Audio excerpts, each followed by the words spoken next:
Hello मेरे board exam वाले योद्धाओं। तो कैसी चल रही है आपकी लड़ाई? ओह सॉरी, आई मीन आपकी पढ़ाई। आई होप कि आप बहुत अच्छे से अपनी तैयारी कर रहे होंगे। देखो, आपकी तैयारी को और भी शानदार बनाने के लिए आज के इस क्लास में मैं लेकर आया हूं क्लास 12 फिजिक्स का एक महा मैराथन क्लास। तो अगर आप भी इस बार हो 12th में और 2025 में आपको बोर्ड एग्जाम देना है तो आज हमारे साथ 12th फिजिक्स की ये T20 सीरीज आपको खेलनी होगी। T20 सीरीज का मतलब हम कोई क्रिकेट नहीं खेल रहे हैं कि वर्ल्ड कप खेल रहे हैं। आज हम आपके लिए लेकर आए हैं फिजिक्स का T20 यानी कि top 20 most important question answer. देखो भैया, अगर आपको फिजिक्स का पेपर 2025 में देना है तो ये 20 प्रश्न बिल्कुल भी मिस मत करना। जैसे हमारे जो क्रिकेटर्स होते हैं ना, वो T20 सीरीज खेलते हैं, वैसे हम आज T20 सीरीज फिजिक्स की खेलेंगे। ठीक है, उनको तो कई दिन लगते हैं लेकिन हमें सिर्फ और सिर्फ लगभग 1 घंटे ही लगेंगे और हम इस पूरी सीरीज को फिनिश कर देंगे और जीत हासिल करेंगे, चाहे वो ऑस्ट्रेलिया हो चाहे वो इंग्लैंड हो, कोई भी हो। ठीक है, तो आज का क्लास 12th फिजिक्स का एक बहुत स्पेशल क्लास है। कॉपी पेन लेकर बैठ जाना और पानी वानी लेकर बैठना क्योंकि ये क्लास बहुत इंटरेस्टिंग होगा। टॉप 20 जो मोस्ट इंपॉर्टेंट क्वेश्चन है फिजिक्स के, वो मैं इस क्लास में बताने वाला हूं। और ये जो 20 क्वेश्चन है ये आपके चैप्टर 1 से लेकर चैप्टर 14 तक, मतलब फिजिक्स के जितने भी चैप्टर हैं पूरे चैप्टर के 20 महत्वपूर्ण प्रश्नों को मैं बताऊंगा। बोर्ड एग्जाम देने से पहले इस वीडियो को जरूर देख लेना, नहीं तो बाद में पछताना पड़ेगा। ठीक है, क्योंकि ये टॉप 20 क्वेश्चंस हैं जो मोस्ट इंपॉर्टेंट हैं। चलिए स्टार्ट करते हैं। सबसे पहले कुछ लाइन आपके लिए, क्योंकि इतना अच्छा क्लास, इतना स्पेशल क्लास हमें स्टार्ट करना है तो कुछ स्पेशल हो जाए, कुछ मीठा हो जाए। देखो, वही इंसान रिकॉर्ड तोड़ता है या वही स्टूडेंट रिकॉर्ड तोड़ता है जिसके रगों में खून नहीं जुनून दौड़ता है। भैया, अगर आपको भी टॉपर बनना है या बहुत अच्छा नंबर स्कोर करना है बोर्ड एग्जाम में तो आपकी रगों में भी खून नहीं जुनून दौड़ना चाहिए। अब ऐसा नहीं है चेक करने लग जाना, भैया खून ही रहेगा अंदर, लेकिन जुनून इतना होना चाहिए कि हमें इस बार कुछ भी हो जाए, रास्ते में कोई भी आ जाए, हमें 90% 95% लाना है। अब देखो, हम सबसे पहले चैप्टर आपको बता देते हैं किस चैप्टर के क्वेश्चन हम पढ़ेंगे। तो हम पूरे चैप्टर के क्वेश्चन पढ़ेंगे। मैंने चैप्टर का नाम लिख दिया है क्लैरिफिकेशन के लिए। विद्युत आवेश तथा क्षेत्र, स्थिर विद्युत विभव तथा धारिता, विद्युत धारा, गतिमान आवेश एवं चुंबकत्व, चुंबकत्व एवं द्रव्य, वैद्युत चुंबकीय प्रेरण, प्रत्यावर्ती धारा। इसके बाद में देखो स्टूडेंट, विद्युत चुंबकीय तरंगे, किरण प्रकाशिकी एवं प्रकाशिकी अंतर, तरंग प्रकाशिकी, विकिरण एवं द्रव्य की द्वैत प्रकृति, परमाणु, नाभिक, अर्धचालक। मतलब पूरे फिजिक्स के मोस्ट इंपॉर्टेंट क्वेश्चंस सिर्फ एक वीडियो में। और ये क्वेश्चन बहुत स्पेशल होंगे। ऐसे ऐसे मैं आपको बहुत सारी क्लासेस दूंगा, टेंशन मत लेना, बस हमारे साथ बने रहना। नो टेंशन, जब तक है आपका भाई शुभम। चलो स्टार्ट करते हैं। सबसे फर्स्ट क्वेश्चन देखते हैं। ये देखो हमारा स्टूडेंट, फर्स्ट क्वेश्चन आ गया है आपके सामने, ये रहा आपके स्क्रीन पर। अब कुछ स्टूडेंट है जो कहेंगे सर जी ये क्वेश्चन हमें पता है। हाँ, हो सकता है आपने ये क्वेश्चन पढ़ा हो क्योंकि ये क्वेश्चन बहुत ज्यादा इंपॉर्टेंट है। और जो क्वेश्चन हम इस क्लास में पढ़ेंगे वो आपके अति लघु उत्तरीय और लघु उत्तरीय प्रश्नों में आते हैं, ये ध्यान देना। ठीक है, तो देखो सबसे पहला क्वेश्चन है गॉस की प्रमेय क्या है, गॉस का नियम क्या है। हमारे फर्स्ट चैप्टर में काफी ज्यादा इंपॉर्टेंट है। तो गॉस का नियम है क्या, अगर आपको पता है तो ठीक है। अभी हम चैप्टर 1 से 14 तक जब क्वेश्चन पढ़ेंगे ना, तब आपको पता चलेगा कि मुझे कितना इसमें पता है। अभी तो शुरुआत है, देखते चलो। देखो गॉस की प्रमेय क्या है, हम इसको समझ लेते हैं सिंपली। देखो, किसी बंद पृष्ठ से गुजरने वाला विद्युत फ्लक्स उस पृष्ठ द्वारा परिबद्ध, ठीक है, परिबद्ध कुल विद्युत आवेश का 1/ε0 गुना होता है। मतलब हमारे गॉस जी ने बताया, गॉस का प्रमेय उन्होंने दिया कि किसी बंद पृष्ठ से होकर गुजरने वाला विद्युत फ्लक्स उस पृष्ठ द्वारा परिबद्ध कुल आवेश का 1/ε0 गुना होता है। अब विद्युत फ्लक्स क्या है ये मैंने पहले ही आपको बता दिया, आप लोग सर्च करना यूट्यूब पर विद्युत फ्लक्स, शुभम लेक्चरर, आपको क्लास मिल जाएगा। विद्युत फ्लक्स बेसिकली होता क्या है, किसी पृष्ठ से होकर गुजरने वाले विद्युत बल रेखाओं की संख्या को ही हम विद्युत फ्लक्स कहते हैं। ठीक है, जितनी विद्युत बल रेखाएं होंगी उसी को ही हम विद्युत फ्लक्स बोलेंगे। अब देखो यहां पे क्या कहा जा रहा है, किसी बंद पृष्ठ से गुजरने वाला। चलो हम एक पृष्ठ ले लेते हैं, ये देखो कुछ इस प्रकार से हमने पृष्ठ ले लिया। ठीक है, अब इस बंद पृष्ठ से होकर गुजरने वाला विद्युत फ्लक्स, इस पृष्ठ से देखो क्या होंगी, विद्युत बल रेखाएं गुजरेंगी। ये देखो विद्युत बल रेखाएं इस पृष्ठ से होकर जा रही हैं, ऐसे ऐसे। ठीक है, तो विद्युत बल रेखाएं इस पृष्ठ से होकर गुजर रही हैं। ठीक है, अब इसको हम लोग बोलेंगे, क्योंकि विद्युत बल रेखाओं की संख्या को ही हम विद्युत फ्लक्स कहते हैं। ठीक है, तो ये हमारा विद्युत बल रेखाएं होंगी और इनकी जो पूरी संख्या होगी वो होगी वैद्युत फ्लक्स। ठीक है, वैद्युत फ्लक्स,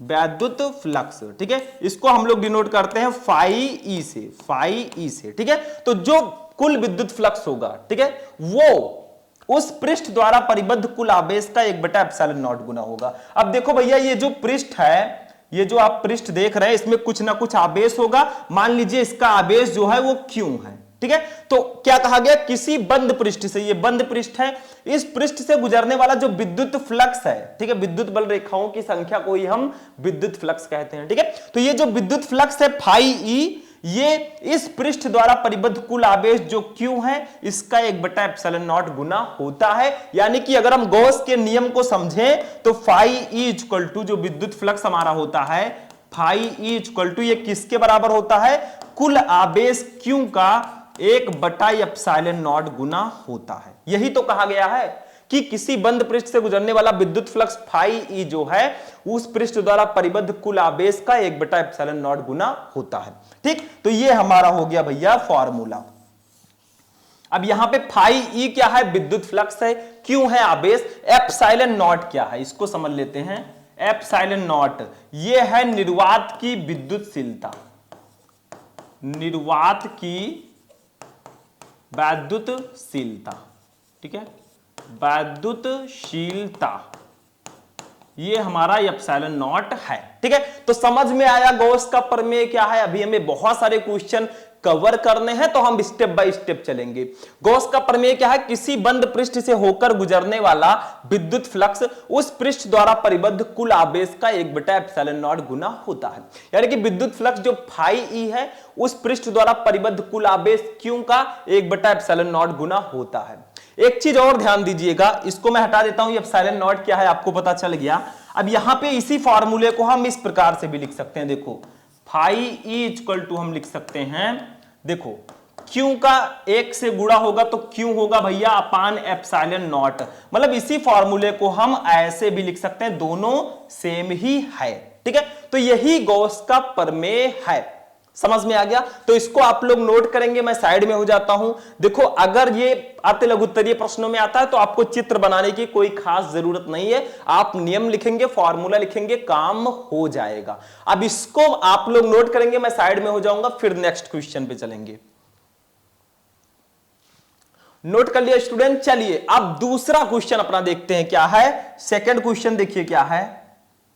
अब देखो स्टूडेंट, हमारा जो नेक्स्ट क्वेश्चन है, ये हमारे सेकंड चैप्टर का क्वेश्चन है, काफी ज्यादा इंपॉर्टेंट है।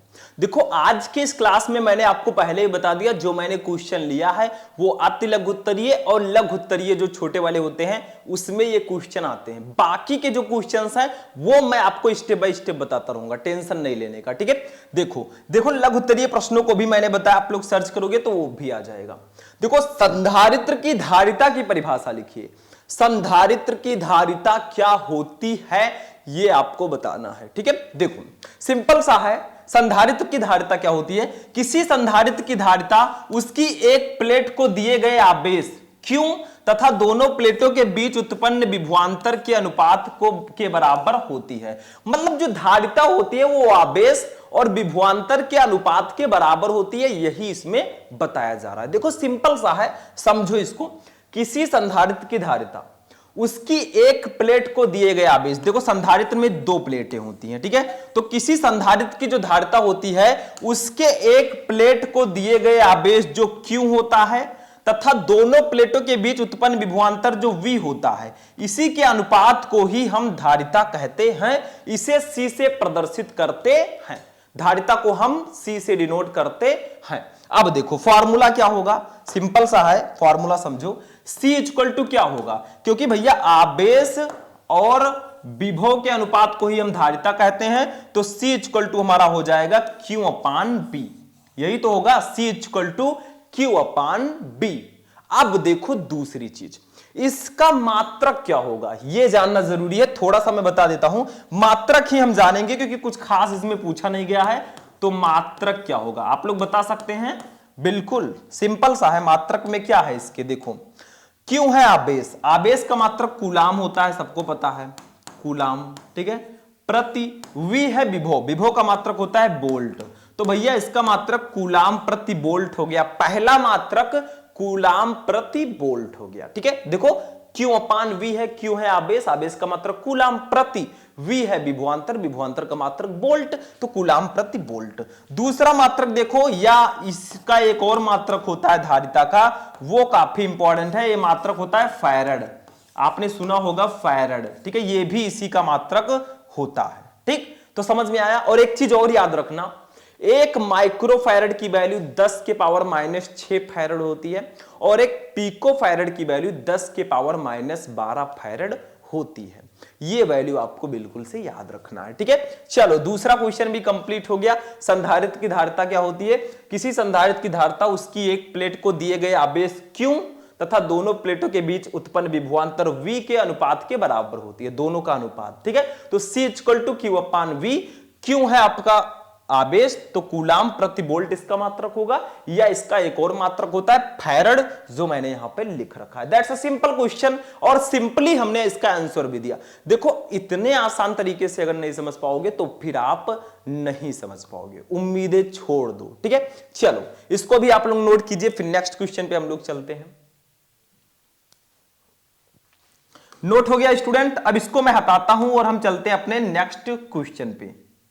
अब देखो मेरे प्यारे स्टूडेंट, हमारा जो नेक्स्ट क्वेश्चन है ये हमारे थर्ड चैप्टर विद्युत धारा का क्वेश्चन है। देखो हम एक एक चैप्टर के एक एक क्वेश्चन भी देखेंगे, प्लस एक्स्ट्रा भी चैप्टर में कुछ क्वेश्चंस हम पढ़ेंगे, तभी तो 20 क्वेश्चन होगा, क्योंकि चैप्टर तो 14 ही है, ठीक है।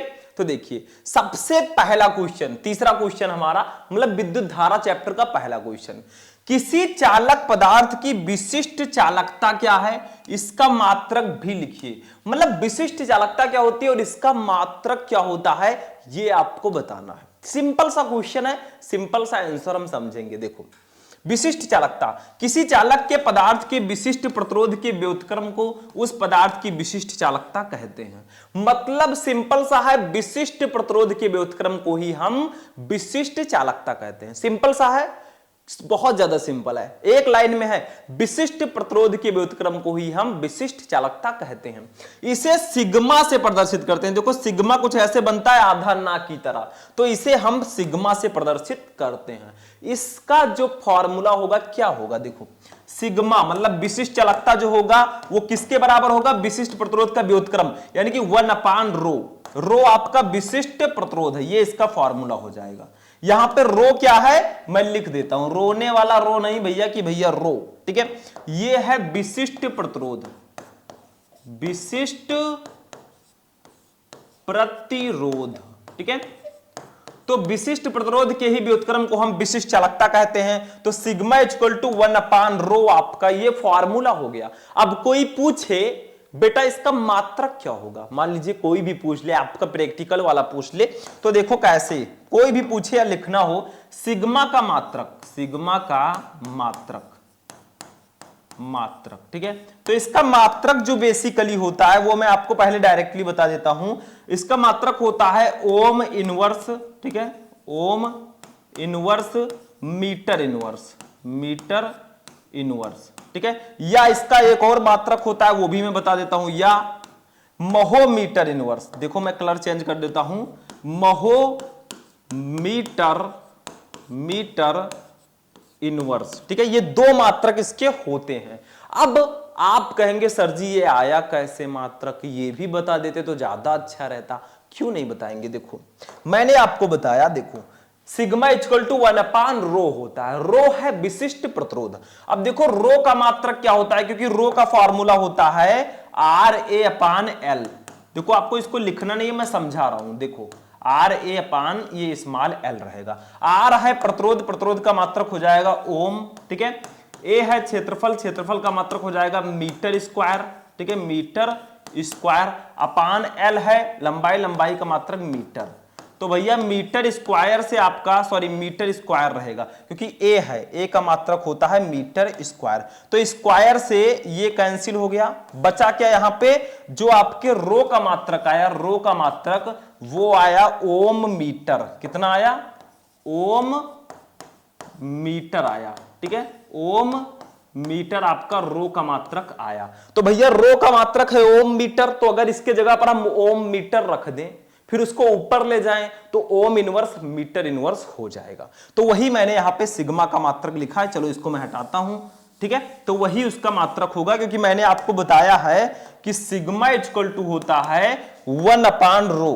कितना, 1/रो, ठीक है। अब चूंकि रो का मात्रक कितना आया, सिग्मा इक्वल टू रो का मात्रक आपका आया है 1/ओम मीटर आया है, ओम मीटर, ठीक है, ओम मीटर।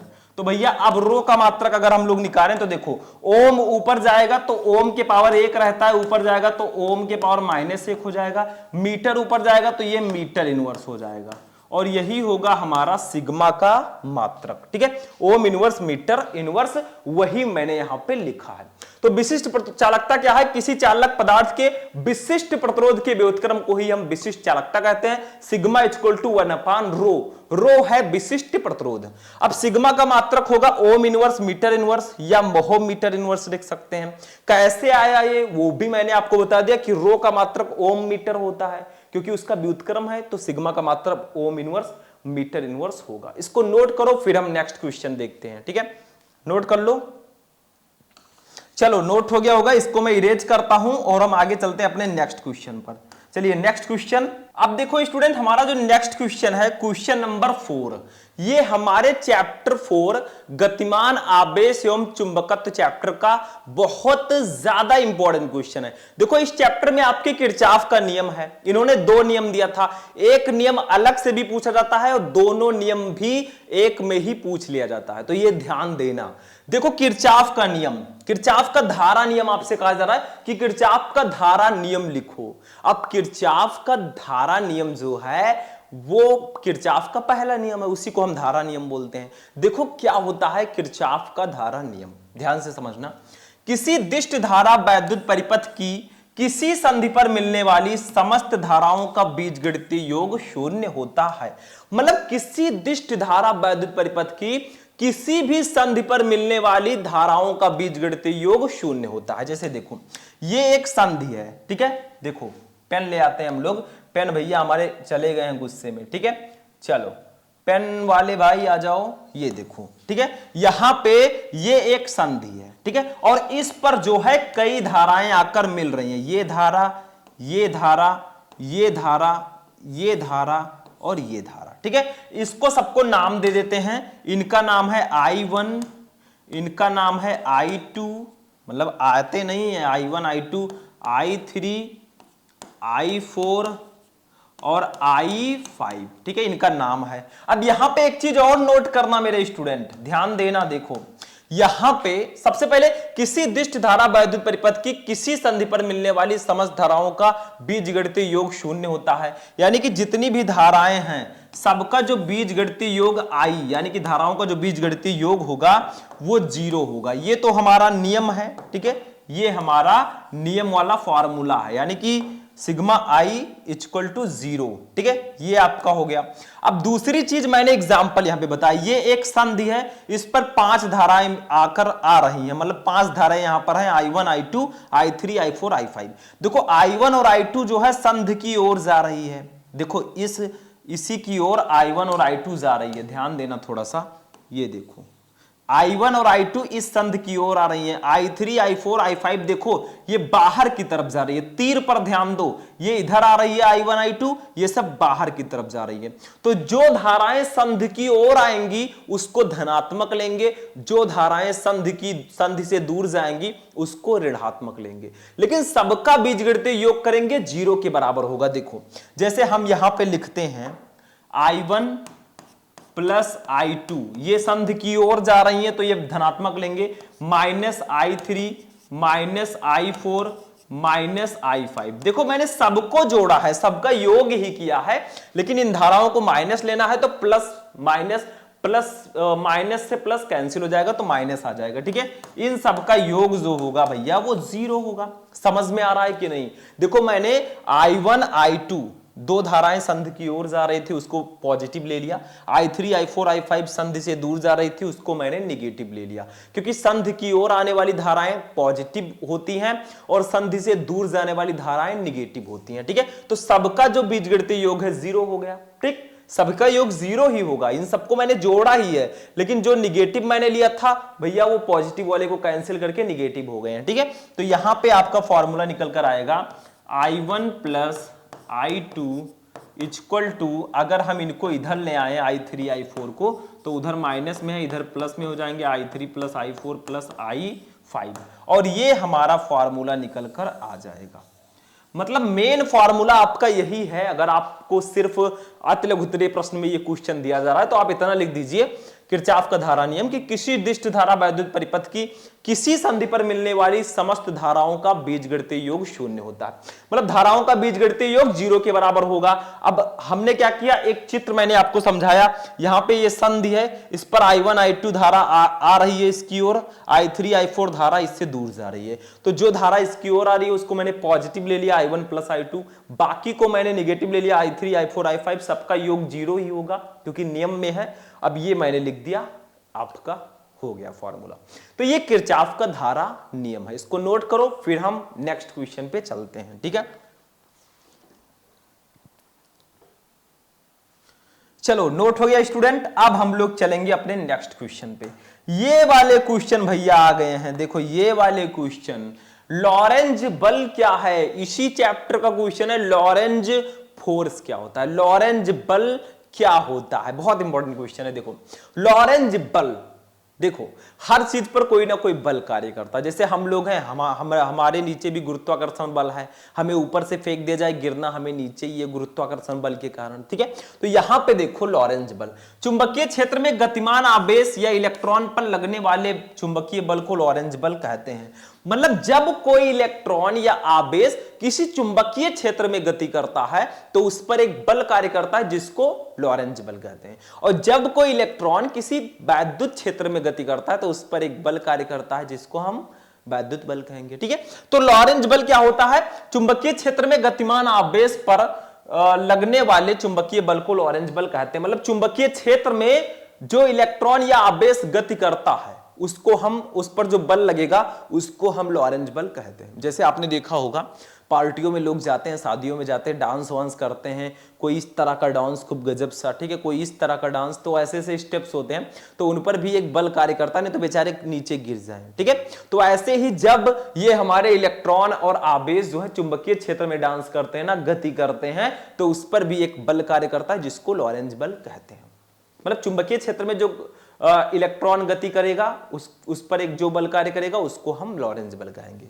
मान लीजिए यदि क्यू आवेश, मान लो क्यू आवेश है, वो बी वेग से चुंबकीय क्षेत्र बी वेक्टर की दिशा से थीटा कोण पर गति कर रहा है तो उस पर कार्य करने वाला लॉरेंज बल। मान लो कि आवेश क्यू है, वो बी वेग से, देखो भाई जब आप कोई भी डांस करता है तो कुछ ना कुछ उसकी स्पीड होती है। कुछ लोग जो पियक्कड़ होते हैं वो खूब तेजी से ऐसे ऐसे हिला देते हैं पूरा स्टेज ही, कुछ लोग स्लो मोशन में करते हैं, कुछ लोग किसी दूसरे तरह से, तो सबका अलग अलग वेग होता है ना। तो मान लो कि राहुल भैया बी वेग से चुंबकीय क्षेत्र बी वेक्टर में, मतलब कहां पे वो गति कर रहे हैं, चुंबकीय क्षेत्र में। जैसे आप लोग कहां पे डांस करते हैं, बारात में करते हैं या किसी फंक्शन में करते हैं, तो बी वेक्टर की दिशा से थीटा कोण पर गति करता है। जैसे अलग अलग एंगल होता है डांस करने का भी, कोई इस तरह से, कोई इस तरह से, कोई ये, ठीक है, अलग अलग स्टाइल होता है। तो वही चीज है, इसकी भी स्टाइल अलग अलग है, ठीक है। तो मान लो क्यू आवेश है, वो बी वेग से चुंबकीय क्षेत्र बी वेक्टर की दिशा से थीटा कोण पर गति कर रहा है, तो उस पर जो बल कार्य करेगा उसका फॉर्मूला होगा F इक्वल टू क्यू, जो आवेश होगा V, जो वेग होगा, चुंबकीय क्षेत्र जो B होगा, और साइन थीटा इसकी ज्या होगी, ठीक है। ये आपका फॉर्मूला निकल कर आएगा लॉरेंज बल का। यानी कि लॉरेंज बल क्या होता है, चुंबकीय क्षेत्र में गतिमान आवेश पर लगने वाले बल को हम लॉरेंज बल कहते हैं। मान लो कि क्यू आवेश है, V वेग से चुंबकीय क्षेत्र B वेक्टर की दिशा से थीटा कोण पर गति कर रहा है, तो उस पर जो लॉरेंज बल काम करेगा F equal to QVV sine theta होगा। बस यही होगा आपका फॉर्मूला, और यही होगा लॉरेंज फोर्स। चलो आगे बढ़ते हैं। इसको तो नोट कर लिया होगा, इसमें कुछ खास है नहीं, मैं साइड में हो जाता हूं, आप लोग नोट कर लीजिएगा, ठीक है। चलो आगे बढ़ते हैं, नेक्स्ट क्वेश्चन पे हम लोग चलते हैं। ये देखो काफी ज्यादा इंपॉर्टेंट क्वेश्चन है, शायद चुंबकीय गतिमान आवेश एवं चुंबकत्व का ही ये क्वेश्चन है। मैंने कहा था एक चैप्टर के 2 क्वेश्चन 3 क्वेश्चन में भी आ सकते हैं। तो 6 नंबर क्वेश्चन, एम्पियर का परिपथीय नियम लिखिए। एम्पियर का परिपथीय नियम क्या है, बहुत ज्यादा इंपॉर्टेंट क्वेश्चन है, अक्सर बोर्ड एग्जाम में आता है। देखो एम्पियर का परिपथीय नियम, किसी बंद वक्र के परितः चुंबकीय क्षेत्र की तीव्रता का रेखा समाकलन, मतलब चुंबकीय क्षेत्र की तीव्रता का जो रेखीय समाकलन होता है, उस बंद वक्र द्वारा घिरे क्षेत्रफल में से गुजरने वाली कुल वैद्युत धारा का μ0 गुना होता है। मतलब कहा जा रहा है कि किसी बंद वक्र पृष्ठ के परितः चुंबकीय क्षेत्र की तीव्रता का जो रेखीय समाकलन होगा, यानी कि चुंबकीय क्षेत्र की तीव्रता आपकी हो जाएगी, ठीक है, क्लोज इंटीग्रेशन चुंबकीय क्षेत्र की तीव्रता बी वेक्टर, ठीक है, बी वेक्टर, ठीक है, और डॉट डीएल वेक्टर लिख देते हैं, डीएल वेक्टर। ये किसके बराबर होगा, देखो ये किसके बराबर होगा, रेखीय समाकलन उस वक्र द्वारा घिरे क्षेत्रफल में से गुजरने वाली कुल धारा को हम I से प्रदर्शित करते हैं, तो कुल धारा I का μ0 गुना होता है। यानी कि जो आपकी धारा I होगी उसका ये μ0 गुना होगा। यही है भैया एम्पियर का परिपथीय नियम, यही है एम्पियर का परिपथीय नियम कि किसी बंद वक्र के परितः चुंबकीय क्षेत्र की तीव्रता का रेखा समाकलन। ये देखो किसी बंद वक्र के परितः चुंबकीय क्षेत्र की तीव्रता बी वेक्टर का जो रेखीय समाकलन होगा, देखो ये जो मैंने बना रखा है ना गोल गोल, ये बंद पृष्ठ को दर्शाता है। तो ये बंद वक्र के परितः चुंबकीय क्षेत्र की तीव्रता बी वेक्टर का जो रेखीय समाकलन होगा B vector dot DL vector. DL मैंने लिखा जो लघु अवयव होता है, जैसे किसी पृष्ठ का जो छोटा सा अवयव होता है उसके लिए मैंने लिखा है, ठीक है। तो ये जो इसका जो रेखीय समाकलन होगा वो कुल धारा I का μ0 गुना होता है, यही एम्पियर का परिपथीय नियम है। यहां पे μ0 है निर्वात की निरपेक्ष चुंबकशीलता, यहां पे लिखा गया है, ठीक है। I क्या है, धारा है, B क्या है, चुंबकीय क्षेत्र की तीव्रता है, DL क्या है, मैं लिख देता हूं DL, थोड़ा सा लिख देता हूं DL जो आपका है ये लघु अवयव है। क्या है, लघु अवयव, छोटा सा अवयव जिसको बोलते हैं लघु अवयव है, ठीक है। तो ये आपका एम्पियर का परिपथीय नियम होगा कि किसी बंद वक्र के परितः चुंबकीय क्षेत्र की तीव्रता का रेखा समाकलन उस बंद वक्र द्वारा घिरे क्षेत्रफल में से गुजरने वाली कुल विद्युत धारा I का μ0 गुना होता है, जहां μ0 निर्वात की निरपेक्ष चुंबकशीलता है। B vector close integration B vector dot DL vector equal to μ0 into I, यहां पे डीएल है लघु अवयव। चलो इसको नोट करो फटाफट, ठीक है, नोट करो फिर हम आगे बढ़ते हैं। नोट हो गया स्टूडेंट। अब चलिए हम लोग आगे बढ़ते हैं, नेक्स्ट क्वेश्चन को देखते हैं। अब नेक्स्ट क्वेश्चन चुंबकत्व एवं द्रव्य चैप्टर का ये क्वेश्चन है, छोटा सा है, बता देता हूं, छोटा सा अपना घर है, छोटा सा सपना है। किन्हीं दो प्रतिचुंबकत्व वाले पदार्थों के नाम लिखिए, मतलब किन्हीं दो प्रतिचुंबकत्व वाले पदार्थों के आपको नाम बताना है। लो मैंने लिख दिया है, बिस्मथ तथा एंटीमनी, ये 2 प्रतिचुंबकीय पदार्थ हैं जिनका नाम मैंने आपको बता दिया। एक लाइन में क्वेश्चन, एक लाइन में आंसर। चलो आगे बढ़ते हैं, नेक्स्ट क्वेश्चन देखते हैं। ये देखो भैया, चुंबकीय फ्लक्स से आप क्या समझते हैं, विद्युत चुंबकीय प्रेरण चैप्टर का क्वेश्चन कि चुंबकीय फ्लक्स से आप क्या समझते हैं। बहुत कुछ समझते हैं। जैसे विद्युत फ्लक्स होता है ना, विद्युत बल रेखाओं की संख्या को ही हम विद्युत फ्लक्स कहते हैं। वैसे चुंबकीय फ्लक्स क्या है? किसी पृष्ठ से होकर गुजरने वाली चुंबकीय बल रेखाओं की संख्या को ही हम चुंबकीय फ्लक्स कहते हैं। सिंपल सा है। देखो, एक समान चुंबकीय क्षेत्र में स्थित किसी पृष्ठ से लंबवत गुजरने वाली चुंबकीय बल रेखाओं की कुल संख्या को उस पृष्ठ से बद्ध चुंबकीय फ्लक्स कहते हैं। इसे फाई से प्रदर्शित करते हैं। मतलब एक पृष्ठ हमने ले लिया है भैया, चलो ले लेते हैं एक पृष्ठ, ठीक है। कुछ इस टाइप का एक पृष्ठ ले लेंगे। ये देखो, ये आपका एक पृष्ठ है, ठीक है। अब इस पृष्ठ के अविलंबवत गुजरने वाली, देखो ये आपकी कुछ धाराएं जा रही हैं, ये देखो कुछ चुंबकीय बल रेखाएं जा रही हैं, ठीक है। ऐसे कुछ रहेंगी, बहुत सारी बल रेखाएं होंगी, ठीक है, ऐसे आपकी रहेंगी। तो इन्हीं की संख्या को देखो, ये लंबवत गुजर रही हैं, ये हैं चुंबकीय बल रेखाएं। मैं लिख देता हूं चुंबकीय बल रेखाएं, चुंबकीय बल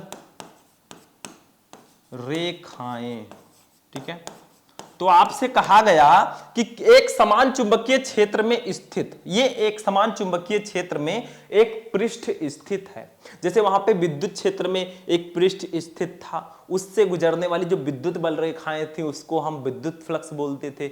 वैसे यहाँ पे चुंबकीय क्षेत्र इसके चारों ओर होगा, इसमें एक पृष्ठ स्थित है, इसके अभिलंबवत गुजरने वाली जो विद्युत बल रेखाएं हैं उसी को ही हम जो चुंबकीय बल रेखाएं हैं उसी को ही हम चुंबकीय फ्लक्स कहेंगे। मतलब यहां पे चुंबकीय क्षेत्र होगा और इस पृष्ठ से चुंबकीय बल रेखाएं लंबवत गुजरेंगी। इन्हीं बल रेखाओं की संख्या को ही हम चुंबकीय फ्लक्स कहेंगे। इसे फाई से प्रदर्शित करते हैं। सिंपल सा है।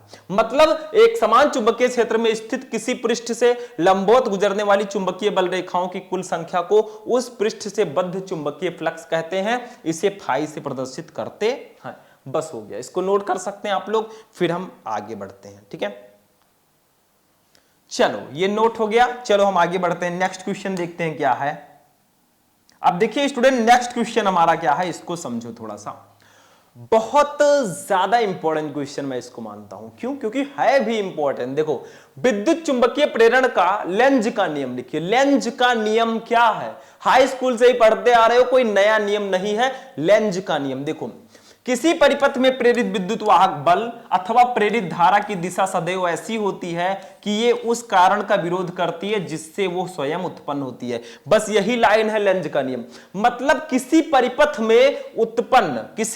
में प्रेरित विद्युत वाहक बल जो E होता है अथवा प्रेरित धारा की दिशा जो है सदैव ऐसी होती है कि यह उस कारण का विरोध करती है जिससे वो स्वयं उत्पन्न होती है। बस यही इतना है लेंज का नियम। एक लाइन में, दो लाइन में याद कर दो कि किसी परिपथ में प्रेरित विद्युत वाहक बल अथवा प्रेरित धारा की दिशा सदैव ऐसी होती है कि यह उसी कारण का विरोध करती है जिससे ये उत्पन्न होती है। मतलब उसी का विरोध करेगी जिससे ये उत्पन्न हुई है। इसी को कहेंगे लेंज का नियम। चलो इसको मैं हटा रहा हूं। चलो आगे बढ़ते हैं स्टूडेंट। Next question. अब यहां पे देखो चित्र वाला क्वेश्चन आ गया। दिए गए प्रत्यावर्ती स्रोत का विद्युत वाहक बल ज्ञात करो या परिणामी विभव ज्ञात करो। देखो आपको एक परिपथ यहां पे दिया गया है।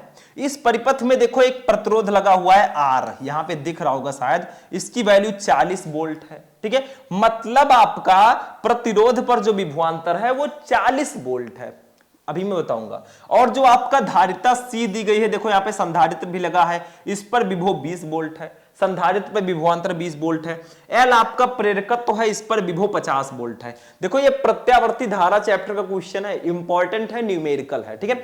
मतलब प्रतिरोध पर विभव 40 वोल्ट और धारिता पर विभव 20 वोल्ट और आपका प्रेरकत्व पर विभव 50 वोल्ट है। अब आपको विद्युत वाहक बल निकालना या परिणामी विभव निकालना है। देखो हम क्या लिखेंगे, ये आपका दिया गया है VR दिया गया है, जो दिया गया उसको लिखेंगे। VR का मतलब प्रतिरोध पर विभव। देखो VR 40 वोल्ट है तो 40 वोल्ट इसकी वैल्यू दी गई है, VR इसको लिखेंगे। अब धारिता को हम किससे डिनोट करते हैं? C से, तो इसको लिखेंगे VC।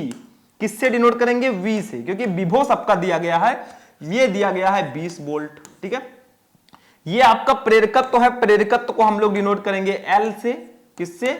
L से डिनोट करेंगे और L की वैल्यू, सॉरी L नहीं, VL से डिनोट करेंगे, ठीक है। VL से हम लोग इसको डिनोट करेंगे और इसकी वैल्यू दी गई है 50 वोल्ट। ठीक है, 50 वोल्ट। अब हमें निकालना है परिणामी विभव, परिणामी विभव या विद्युत वाहक बल भी आप बोल सकते हैं, परिणामी विभवांतर, विभवांतर। ठीक है, ये हमें निकालना है। कैसे निकालेंगे? बस एक फॉर्मूला लगा देना प्यारा सा। देखो क्या है आपका फॉर्मूला, V इक्वल टू आपका एक फॉर्मूला होता है, ध्यान से समझना इस फॉर्मूले को, under root VR square, VR square minus VL minus, sorry यहां पे प्लस रहेगा, VR square plus VL minus VC square. ये आपका फॉर्मूला होता है, ध्यान से समझना। मतलब अंडर रूड VR स्क्वायर मतलब प्रतिरोध के विभव का स्क्वायर प्लस ब्रैकेट में VL माइनस VC का होल स्क्वायर। अब इसी पर हम रख देते हैं वैल्यू को। देखो V इक्वल टू आपका हो जाएगा, ध्यान से समझना, यहां पे थोड़ा सा ध्यान देना है आपको। देखो अंडर रूड आपका हो जाएगा, VR की वैल्यू कितनी है 40 वोल्ट, तो 40 का हम स्क्वायर कर देंगे। ठीक है, ये कर दिया, प्लस VL की वैल्यू कितनी है 50 और VC की वैल्यू कितनी है 20, 50 माइनस 20, इसका भी स्क्वायर हो जाएगा। समझ में आ रहा है? देखो VR की वैल्यू दी गई थी 40, हमने इसका स्क्वायर कर दिया। VL की वैल्यू 50, VC की वैल्यू 20 दी गई थी, इसका स्क्वायर हमने कर दिया। अब चलिए इस साइड में हम इसको सॉल्व कर लेते हैं, थोड़ा सा साइड में सॉल्व कर लेंगे, हमारा आंसर आ जाएगा। V इक्वल टू आपका कितना आएगा, ध्यान देना थोड़ा सा यहां पे। देखो अंडर रूड ये 40 का स्क्वायर करोगे भैया तो 1600 आएगा, कितना 1600, और प्लस VL देखो 50 में से 20 जाएगा तो 30 बचेगा, कितना 30 बचेगा, इसका स्क्वायर कर देंगे। ठीक है, अब इसको सॉल्व करते हैं, अब ये इजी हो रहा है धीरे धीरे। V इक्वल टू आपका हो जाएगा अंडर रूड 1600 प्लस 30 का स्क्वायर करेंगे 900 आएगा। अब 900 आ गया भैया तो V इक्वल टू हमारा हो जाएगा अंडर रूड 1600, 900 को जोड़ देंगे 2500 आ जाएगा। अब 2500 का अंडर रूड करोगे तो एकदम क्लियर ही है, B इक्वल टू 50 वोल्ट आ जाएगा, कितना 50 वोल्ट। ठीक है, और यही हमारा आंसर होगा, ये होगा परिणामी विभवांतर या विद्युत वाहक बल। ठीक है, ये आपका आंसर आ जाएगा। तो हमें यहां पे प्रतिरोध पर विभव 40 वोल्ट दिया गया था, संधारित्र पर विभव 20 वोल्ट और प्रेरकत्व पर विभव 50 वोल्ट। हमने परिणामी विभवांतर निकाल लिया, B equal to under root VR square plus VL minus VC square. हमने 40 का स्क्वायर किया, 50 माइनस 20 यानी कि 30 का स्क्वायर कर दिया, 1600 प्लस 900 2500 आया, इसका अंडर रूट कर दिया भैया 50 आ गया, हो गया। सिंपल सा है। ये दूसरे टाइप से भी पूछा जाता है, कभी कभी आपको चित्र नहीं दिया रहेगा, डायरेक्टली दिया रहेगा कि प्रतिरोध पर विभव इतना है, संधारित्र पर इतना है और प्रेरकत्व पर इतना है, तो आप बताइए। चलो हमने बात जान लिया, चलो इसको नोट करो फटाफट, फिर आगे बढ़ते हैं। नोट हो गया स्टूडेंट? चलिए आगे बढ़ते हैं। नेक्स्ट क्वेश्चन, एक क्वेश्चन शायद और होगा। ये देखो, ये हमारे चैप्टर 8 का क्वेश्चन है। अभी और भी क्वेश्चन है, विद्युत चुंबकीय स्पेक्ट्रम में सबसे बड़ी तथा सबसे छोटी तरंगदैर्घ्य की तरंगों के नाम लिखिए। मतलब विद्युत चुंबकीय स्पेक्ट्रम में सबसे बड़ी तरंगदैर्घ्य और सबसे छोटी तरंगदैर्घ्य वाली तरंगों के नाम लिखना है। तो सबसे बड़ी तरंगदैर्घ्य वाली तरंग जो है भैया वो रेडियो तरंगे हैं, और सबसे छोटी तरंगदैर्घ्य वाली तरंग है गामा किरणें। तो ये नोट कर लो, मतलब विद्युत चुंबकीय स्पेक्ट्रम में सबसे बड़ी तरंगदैर्घ्य वाली जो तरंग होती है वो रेडियो तरंगें होती हैं, जिनकी वेवलेंथ जो है बहुत बड़ी होती है, और सबसे छोटी तरंगदैर्घ्य वाली जो तरंग होती है वो गामा किरणें होती हैं। सिंपल सा क्वेश्चन, सिंपल सा आंसर। इसको भी मैं हटाऊंगा और चलेंगे अपने नेक्स्ट क्वेश्चन पे। ठीक है, अब हम अपने सेकंड फिजिक्स पे चल रहे हैं, क्योंकि हमारा 8 चैप्टर तक क्वेश्चन हो चुका है, अब बचे हैं 6 चैप्टर और बचे हैं। चलो आगे बढ़ते हैं भैया, नेक्स्ट क्वेश्चन देखते हैं क्या है। अब देखिए स्टूडेंट, हमारा जो नेक्स्ट क्वेश्चन है भैया 12 नंबर क्वेश्चन, ये किरण प्रकाशिकी एवं प्रकाशिक यंत्र चैप्टर का बहुत ज्यादा इंपॉर्टेंट क्वेश्चन है, ट्रेंडिंग में है, हाई स्कूल में पढ़ा होगा आपने। छात्रों ध्यान दो, अभी तो ट्रेलर है, पिक्चर अभी बाकी, अभी 9 क्वेश्चन हमें पढ़ने हैं। ये तो 12 नंबर है, अभी 20 तक हमें जाना है। 20 सीरीज हम खेल रहे हैं, 12 ओवर में कैसे खत्म कर देंगे? बारिश थोड़ी ना हो रही है कि मैच डिले हो जाएगा, हमारा काम डिले नहीं होता, क्योंकि हम छत के नीचे आपको पढ़ाते हैं, वहां पे मैच ग्राउंड में खेला जाता है भैया। ठीक है, देखो लेंस की क्षमता से क्या तात्पर्य है, इसका मात्रक लिखिए। लेंस की क्षमता क्या होती है, सिंपल सा है, देखो लेंस की क्षमता बहुत सिंपल है। देखो लेंस की क्षमता उसकी मीटर में नापी गई फोकस दूरी के व्युत्क्रम के बराबर होती है। इसे P से प्रदर्शित करते हैं, यानी कि P इक्वल टू क्या होगा, P इक्वल टू होगा उसकी मीटर में मापी गई फोकस दूरी के व्युत्क्रम के बराबर, यानी कि P equal to 1/f metre में, मीटर में, यही इसका फॉर्मूला होगा। मतलब सीधा सीधा कहा गया है, इसमें मैंने कुछ किया नहीं है, कि किसी लेंस की क्षमता उसकी मीटर में नापी गई फोकस दूरी, ये एफ है फोकस दूरी, ये मीटर में नापी गई है, इसी के व्युत्क्रम के बराबर होती है। इसे P से प्रदर्शित करते हैं, P equal to 1/f metre में। ठीक है, F क्या है, फोकस दूरी है, मैं लिख देता हूं, F है फोकस दूरी, फोकस दूरी।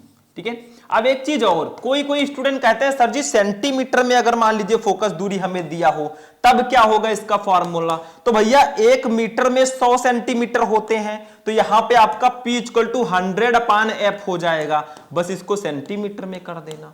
मतलब ये दोनों फॉर्मूला आप अप्लाई कर सकते हैं, चाहे आप P equal to 1/f metre में लिखें या P equal to 100/f centimetre में लिखें। अगर मीटर में आपको निकालना है ये फॉर्मूला लगाओ, सेंटीमीटर में आपका दिया गया है तो आप ये वाला फॉर्मूला लगा दो, सिंपल सा है। मात्रक क्या होगा, मात्रक इसका भैया एक मात्र होता है, वो है डायोप्टर। क्या होता है, डायोप्टर। ठीक है, इसका मात्रक होता है, इसको हम लोग डिनोट करते हैं D से, डायोप्टर को D से डिनोट करते हैं। तो लेंस की क्षमता क्या होती है, लेंस की क्षमता उसकी मीटर में नापी गई फोकस दूरी के व्युत्क्रम के बराबर होती है। तो फोकस दूरी मीटर में नापी गई, इसी के व्युत्क्रम को हम लेंस की क्षमता कहते हैं। इसे P से प्रदर्शित करते हैं, P equal to 1/f metre में। अगर सेंटीमीटर में हमें निकालना तो 100/f लिख दो, क्योंकि 1 मीटर में 100 सेंटीमीटर होते हैं। ठीक है, अब मात्रक डायोप्टर D, इसका डायोप्टर मात्रक होता है, केवल डायोप्टर भी लिख सकते हैं D भी। ठीक, चलो इसको नोट करो फटाफट, जल्दी जल्दी करो। अब इससे रिलेटेड हम एक न्यूमेरिकल देखेंगे, क्योंकि फॉर्मूला बता दिया तो न्यूमेरिकल भी हम देखेंगे। चलो ये रहा न्यूमेरिकल, ये रहा आपके कंप्यूटर स्क्रीन पे 7 करोड़ का क्वेश्चन है।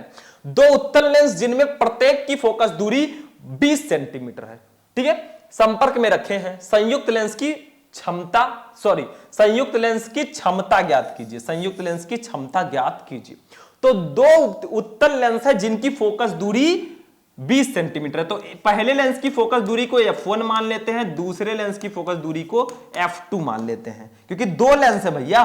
तो f1 की वैल्यू है 20 सेंटीमीटर, f2 की वैल्यू भी है 20 सेंटीमीटर। ठीक है, अब क्या करते हैं, संयुक्त लेंस की क्षमता आपको निकालनी है। तो पहले आप क्या कीजिए, एक एक लेंस की क्षमता निकाल लीजिए। ठीक है, पहले लेंस की क्षमता, दूसरे लेंस की क्षमता, अभी मैंने लेंस की क्षमता निकालना सिखाया है।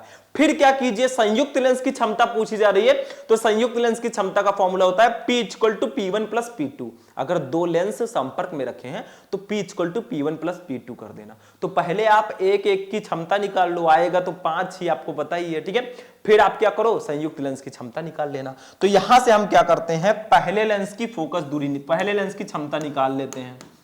पहले लेंस की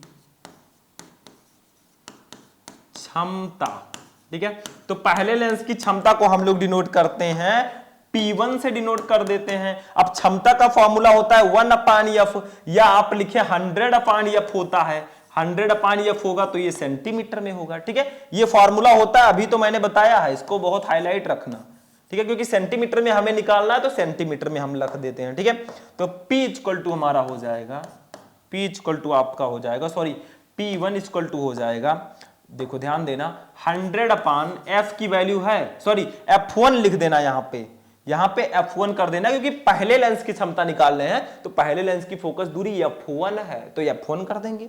अब f1 की वैल्यू हमने ली है 20 सेंटीमीटर। ठीक है, 20, तो ये कट गया, 20 का 25 जा आपका आ जाएगा, तो यहां पे आ जाएगा P1 की वैल्यू जो आएगी, मैं नीचे ही लिख देता हूं, P1 की जो वैल्यू आ गई वो आ गई स्टूडेंट 5 डायोप्टर।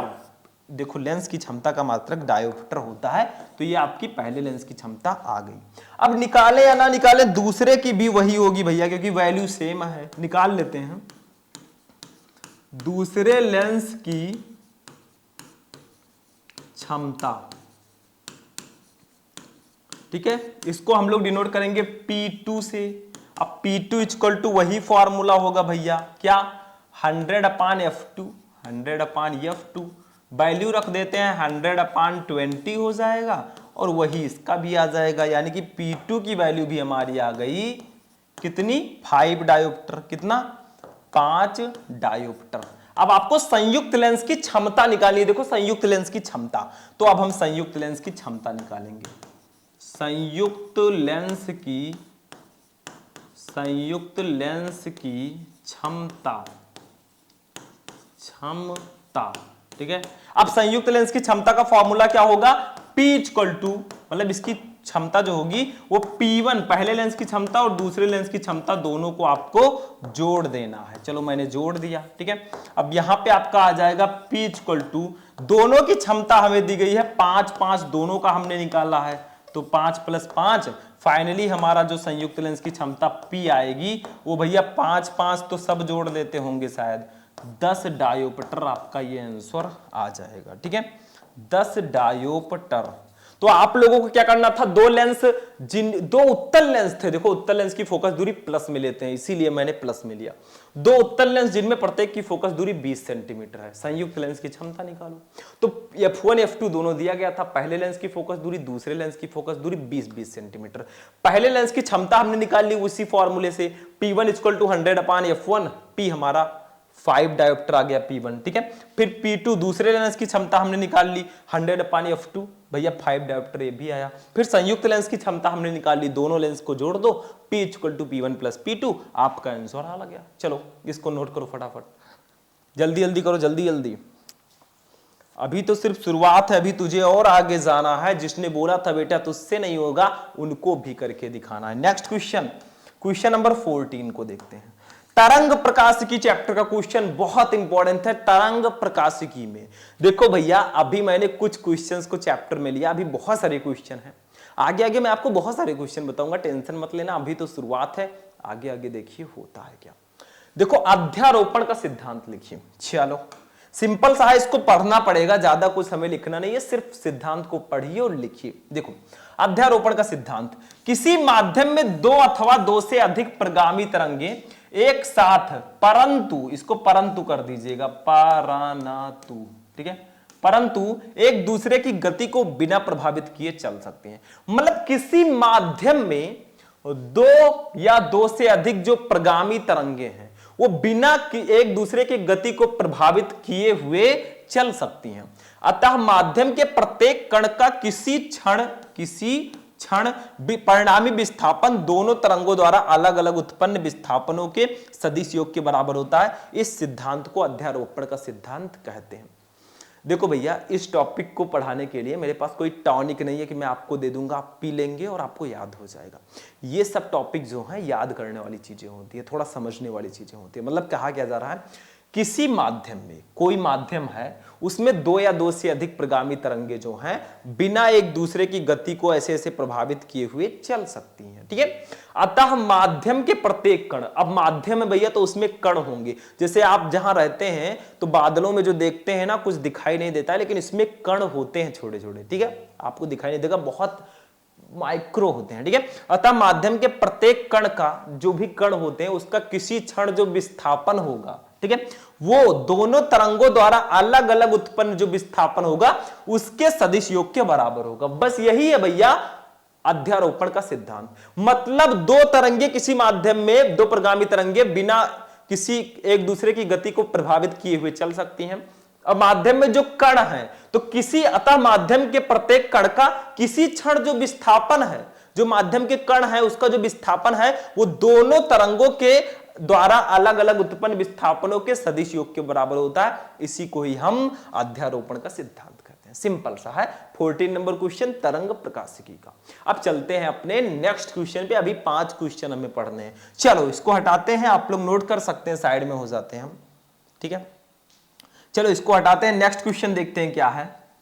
अब देखिए स्टूडेंट, हमारा जो नेक्स्ट क्वेश्चन है ये हमारे चैप्टर 11 विकिरण एवं द्रव्य की द्वैत प्रकृति का क्वेश्चन है। ध्यान से समझना, कार्यफलन की परिभाषा लिखिए। कार्यफलन क्या होता है? सिंपल सा देखो, वह न्यूनतम प्रकाश ऊर्जा जो किसी धातु पृष्ठ से इलेक्ट्रॉन उत्सर्जित करने के लिए आवश्यक होती है, उस धातु का प्रकाश वैद्युत कार्यफलन कहलाता है। इसे W से व्यक्त करते हैं। मतलब देखो, ये कोई धातु है, ठीक है, तो आपतित प्रकाश, इस पर कोई प्रकाश आकर ये गिरी, ठीक है, तो आपतित प्रकाश की, इस आपतित प्रकाश की, अब देखो इसमें इलेक्ट्रॉन्स होते हैं, छोटे छोटे इलेक्ट्रॉन्स होंगे। जब ये प्रकाश इस धातु की सतह से टकराएगी तो इससे इलेक्ट्रॉन बाहर निकलने लगेंगे। इसको हम प्रकाश विद्युत प्रभाव या प्रकाश विद्युत उत्सर्जन कहते हैं। मतलब जब कोई प्रकाश किरण किसी धातु की सतह पर आपतित होती है तो उससे इलेक्ट्रॉन बाहर निकलने लगते हैं। इसको हम प्रकाश विद्युत प्रभाव या प्रकाश विद्युत उत्सर्जन कहते हैं। ठीक है, अब जो आ रही है प्रकाश, इसकी वो न्यूनतम प्रकाश ऊर्जा जो किसी धातु से पृष्ठ से, इस धातु के, देखो इस प्रकाश की वो न्यूनतम ऊर्जा W जो इस धातु के पृष्ठ से इलेक्ट्रॉन को उत्सर्जित करने के लिए आवश्यक होती है, उस धातु का प्रकाश वैद्युत कार्यफलन कहलाती है। मतलब आपको प्रकाश विद्युत उत्सर्जन या प्रकाश विद्युत प्रभाव तो पता चल गया ना, कि आप जब कोई प्रकाश किसी धातु की सतह पर आपतित होता है तो उससे इलेक्ट्रॉन उत्सर्जित होने लगते हैं। इसको प्रकाश विद्युत उत्सर्जन या प्रकाश विद्युत प्रभाव कहते हैं। अब ये जो प्रकाश किरण आ रही है, इसकी वह न्यूनतम ऊर्जा जो किसी धातु से इलेक्ट्रॉनों के उत्सर्जित होने के लिए आवश्यक होती है, वो उस धातु का प्रकाश विद्युत कार्यफलन कहलाएगी। यहीं पे देहली आवृत्ति भी समझ लीजिए। आपतित प्रकाश की वो न्यूनतम आवृत्ति जो किसी धातु की सतह से इलेक्ट्रॉनों का उत्सर्जन कर सके, वो देहली आवृत्ति होगी। देहली तरंगदैर्घ्य को देख लीजिए। आपतित प्रकाश का वह अधिकतम तरंगदैर्घ्य जो किसी धातु की सतह से प्रकाश इलेक्ट्रॉन का उत्सर्जन कर सके, उसको हम लोग देहली तरंगदैर्घ्य कहेंगे। कई डेफिनेशन मैंने आपको बता दिया इसी चित्र से। और ये जो इलेक्ट्रॉन है ना, इसको प्रकाश इलेक्ट्रॉन या फोटो इलेक्ट्रॉन बोलते हैं। तो ये आपका फॉर्मूला क्या होगा इसका, देखो कार्यफलन का W इक्वल टू फॉर्मूला होता है H mu naught, H mu naught, ये आपका फॉर्मूला होता है। W equal to H mu naught. अब यहां पे भैया H क्या है और म्यू नॉट क्या है, इसको भी मैं बता देता हूं। देखो H आपका है प्लांक नियतांक, जिसको हम प्लांक कांस्टेंट भी बोलते हैं, प्लांक नियतांक, ठीक है। और म्यू नॉट है आपका देहली आवृत्ति, म्यू नॉट आपका है देहली आवृत्ति, ठीक है, देहली आवृत्ति। आवृत्ति को हम म्यू से डिनोट करते हैं, लेकिन ये देहली आवृत्ति है, ठीक है। ये आपका होगा इसका formula W equal to H mu naught, जहां पे W है कार्यफलन, H है प्लांक नियतांक, म्यू नॉट है देहली आवृत्ति। ये इसका फॉर्मूला होगा। अब देखिए स्टूडेंट, चूंकि देखो म्यू नॉट जो हमारा होता है, म्यू नॉट, ठीक है, जो देहली आवृत्ति जो होती है, ये आपका C अपान लैम्डा नॉट के बराबर होता है। मतलब म्यू नॉट का एक फॉर्मूला होता है C upon lambda not. Mu naught जो देहली आवृत्ति है वो C अपान लैम्डा नॉट के बराबर होती है। C क्या है, प्रकाश की चाल है, कितनी होती है, 3 × 10⁸ मीटर प्रति सेकंड। लैम्डा नॉट है देहली तरंग दैर्घ्य, ठीक है। तो अब देखिए क्या करेंगे हम लोग, अब हम करेंगे ये कि इस म्यू नॉट की जगह पर C अपान लैम्डा नॉट रखेंगे, तो हमारा यही फॉर्मूला निकल कर आएगा। एक दूसरा फॉर्मूला कार्यफलन का आएगा, H म्यू नॉट की जगह पर C अपान लैम्डा नॉट कर देंगे, तो ये हमारा फॉर्मूला निकल कर आ जाएगा नेक्स्ट वाला formula W equal to HC upon lambda naught. तो वो कार्यफलन क्या है, वो न्यूनतम प्रकाश ऊर्जा जो किसी धातु की सतह से प्रकाश इलेक्ट्रॉनों का उत्सर्जन करने के लिए आवश्यक होती है, उस धातु का प्रकाश विद्युत कार्यफलन कहलाता है।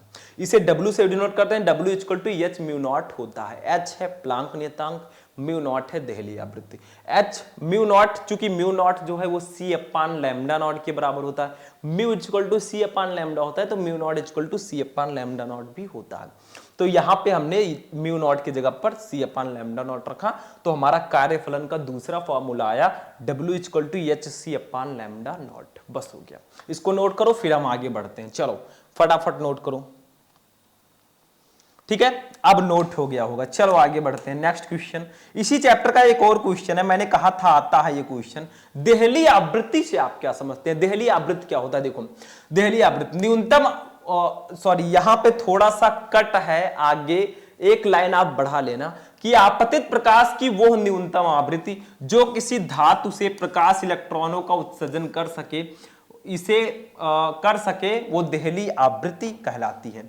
मैं डेफिनेशन बोल दे रहा हूं, शायद यहां पे ठीक से लिखा नहीं है, वैसे ही आपको लिखना है जैसे आपने अभी कार्यफलन का लिखा था। देखो, आपतित प्रकाश की वह न्यूनतम आवृत्ति जो किसी धातु की सतह से इलेक्ट्रॉनों का उत्सर्जन कर सके या इलेक्ट्रॉनों का उत्सर्जन करने के लिए आवश्यक होती है, वो देहली आवृत्ति होती है। देहली आवृत्ति को हम लोग म्यू नॉट से डिनोट करते हैं। देखो, इसे म्यू नॉट से डिनोट करते हैं, और म्यू नॉट का मैंने आपको फॉर्मूला पहले ही बता दिया है, mu naught equal to c upon lambda naught होता है।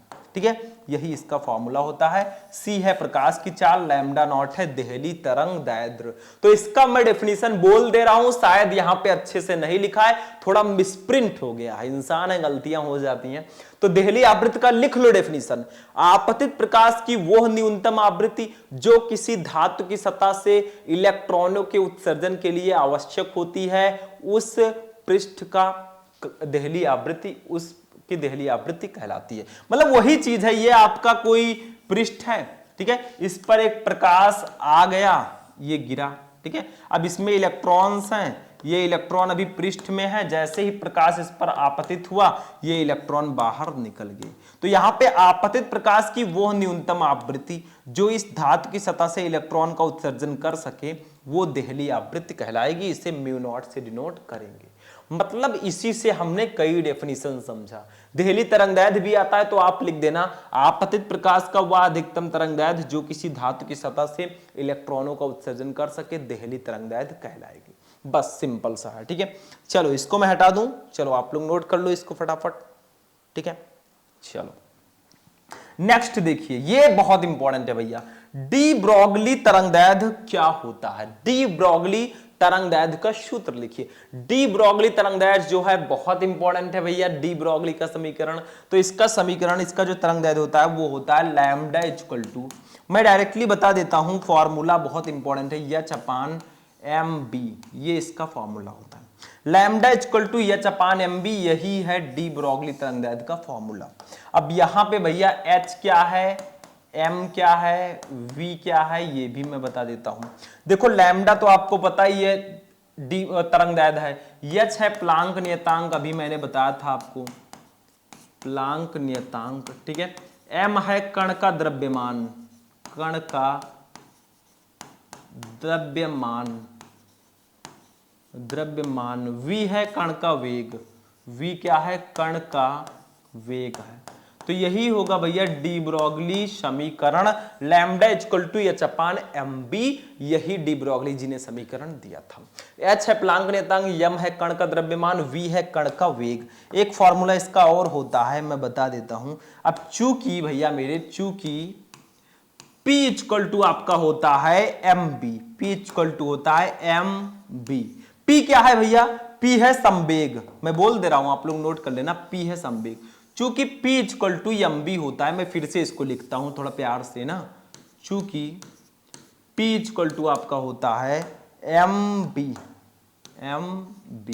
ठीक है। अब P equal to m b अगर होता है तो एम बी के जगह पर हम P रख देते हैं, क्योंकि दोनों बराबर हैं, तो हम एम बी के जगह पे P भी रख सकते हैं। तो हमारा दूसरा फॉर्मूला यहां पे निकल कर आ जाएगा लैम्डा इक्वल टू, इसलिए लैम्डा इक्वल टू आपका हो जाएगा एच अपान एम बी के जगह पर P रख देंगे। ये देखो दूसरा फॉर्मूला आ गया डी ब्रॉगली तरंगदैर्ध्य का, ये हमारा दूसरा फॉर्मूला होगा, ठीक है। यहां पे आपका P क्या है वो भी मैं लिख देता हूं, P है भैया संवेग, P है संवेग, ठीक है, नोट कर लो इसको। डी ब्रॉगली तरंगदैर्ध्य का सूत्र क्या होता है, lambda equal to h upon m b. H है प्लांक नियतांक, एम है कण का द्रव्यमान, वी है कण का वेग।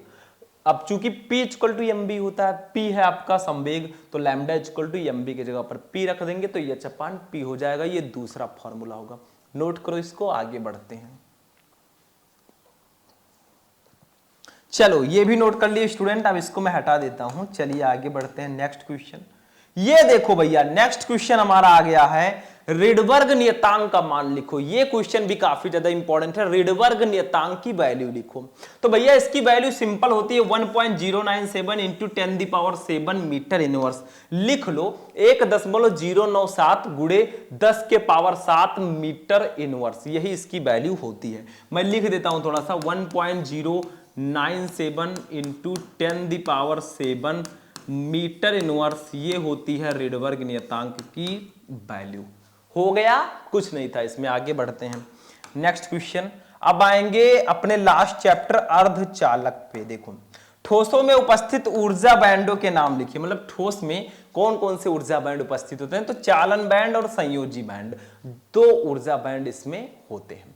तो ठोसों में उपस्थित दो ऊर्जा बैंड, चालन बैंड और संयोजी बैंड। हो गया, बस एक लाइन का क्वेश्चन था। एक और क्वेश्चन है, अर्धचालक क्या होता है? किसी एक अर्धचालक का नाम लिखो। तो अर्धचालक होता क्या है? देखो, वे ठोस पदार्थ जिनकी वैद्युत चालकता चालकों से कम परंतु अचालकों से अधिक होती है, अर्धचालक कहलाते हैं।